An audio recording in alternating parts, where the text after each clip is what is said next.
আবশ্যক করে দেওয়া হয়েছে। 6টি হক এক মুসলমান অপর মুসলমানের জন্য। 6টি হক। প্রথমত হক, যখনই কোনো মুসলমানের সঙ্গে সাক্ষাৎ হবে তখন কি করবেন?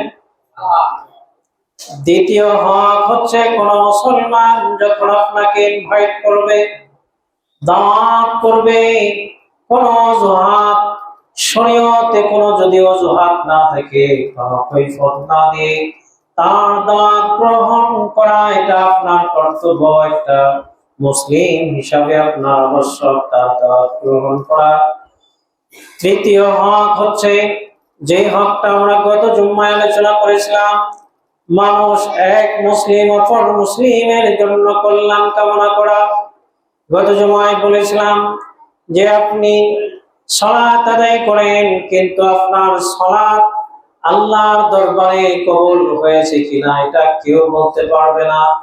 কিন্তু আপনি কারো কল্যাণ কামনা করে আপনি যখন সালাতের দাওয়াত দিয়ে সালাতের দাঁড় করিয়ে দিতে পারবেন, তখন আপনি একটি কবুল সালাতের সওয়াব আল্লাহ রাব্বুল আলামিন আপনার আমলনামায় লিপিবদ্ধ করে দিবেন। বলুন সুবহানাল্লাহ। এই 3টি হক 3 জুমায় আলোচিত হয়েছে। আজকে আরো 3টি হক আলোচিত হবে।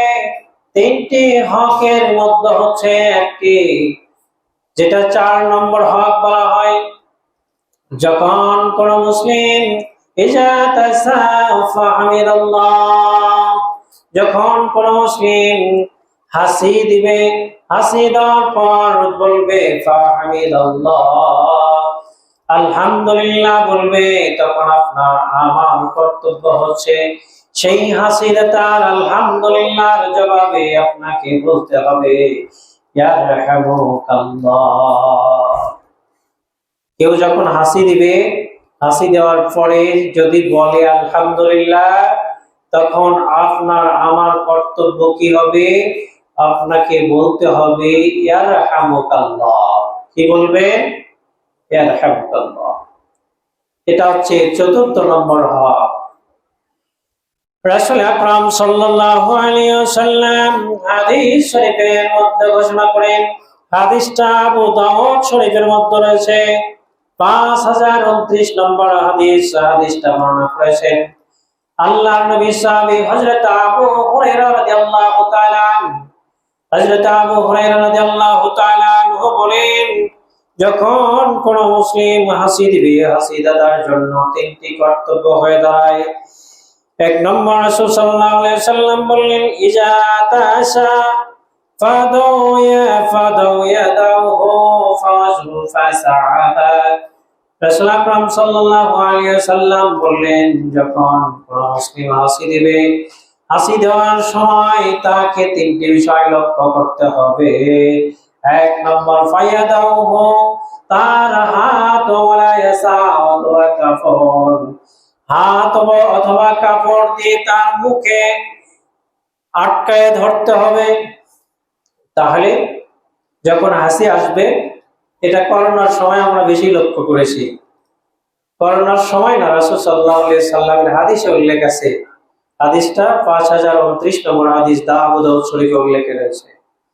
রাসূল আকরাম সাল্লাল্লাহু আলাইহি সাল্লাম বললেন, যখন কারো হাসি আসবে, হাসি আসার সময় তাকে 3টি কাজ করতে হবে। কয়টি কাজ? আপনারা কি শুনতেছেন? 3টি কাজ করতে হবে। হাসি দেওয়ার সময় 3টি কাজ করতে হবে। 1 নম্বর কাজ, তাকে হাত, মুখে হাত অথবা পাছা অথবা কাপড় দিয়ে তার মুখটা একটু আলতোভাবে ধরতে হবে, যাতে করে মানুষের মুখের ভিতরে অনেক লক্ষ লক্ষ জীবাণু থাকে তার হাসির দ্বারাই। এটা প্রথমত সায়েন্টিফিক আলোচনা যে তার হাসির দ্বারাই অপর কোনো মুসলমান যেন ক্ষতিগ্রস্ত না হয়, এই জন্য হাত অথবা কাপড় দিয়ে তার মুখে আলতো করে ধরা।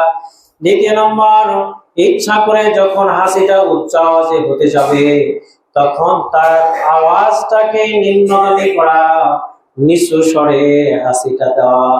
3 নম্বর, হাসিদাতার 3 নম্বর কর্তব্য হচ্ছে তাকে অবশ্যই হাসি দেওয়ার পরে বলতে হবে আলহামদুলিল্লাহ।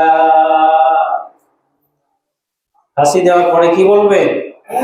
আলহামদুলিল্লাহ। এই বাক্যটি আমাদের আদি পিতা আদম আলাইহিস সালাম, তাকে যখন পুরো বডিটা তৈরি করা হয়ে গেল, বডিটা তৈরি করার পরে যখন তার ভিতরে রূহ দেওয়া হলো, রূহটা যখন নাসিকা বরাবর পৌঁছিল, তখন একটা হাসি হলো। হাসি দেওয়ার পরে আল্লাহ তাআলা শিখিয়ে দিলেন, বলো আদম, বলো আলহামদুলিল্লাহ।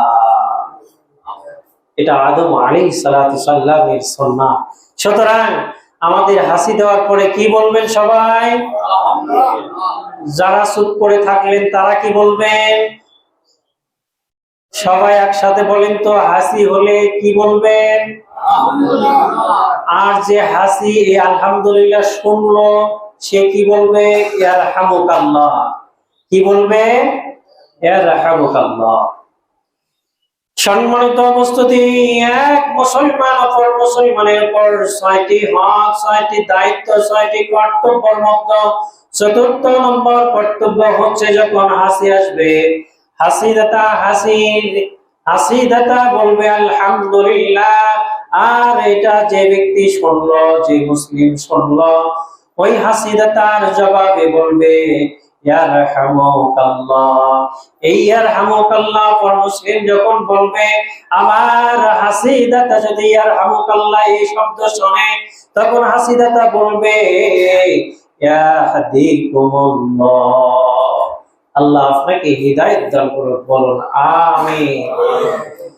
সম্মানিত উপস্থিতি মুসলিম ইকরাম, 5ম নম্বর যেই দায়িত্ব, যেই কর্তব্য রয়েছে, যখন কোন মুসলিম অসুস্থ হয়, ইজা মারিদা ফাদউহু, যখন কোন মুসলিম অসুস্থ হয়, সেটা আপনার প্রতিবেশী হোক, সেটা আপনার আত্মীয়ের মধ্যে হোক, সেটা গ্রামবাসী হোক, অপর গ্রামবাসী হোক, যে কেউ হোক, কোন মুসলিম যখন অসুস্থ হয়, তখন মুসলিম ওই অসুস্থ মুসলিমকে আপনাকে দেখতে যাওয়া আপনার কর্তব্য। তার কপালে হাত দিয়ে দোয়া করা আপনার কর্তব্য। আল্লাহুম্মা জিবাস ইশফি আনতা শাফি লা শিফাউকা ইল্লা শিফাউ লা গাদিরা সাকামা। আপনি ওই অসুস্থ ব্যক্তির কপালে হাত দিয়ে তার জন্য দোয়া করবেন। রাসূল আকরাম সাল্লাল্লাহু আলাইহি ওয়াসাল্লাম 2562 নম্বর হাদিস, মুসলিম শরীফের হাদিস। এই হাদিস শরীফের মধ্যে রাসূল আকরাম সাল্লাল্লাহু আলাইহি ওয়াসাল্লাম ঘোষণা করেন, যখন কোন মুসলিম অসুস্থ হয়,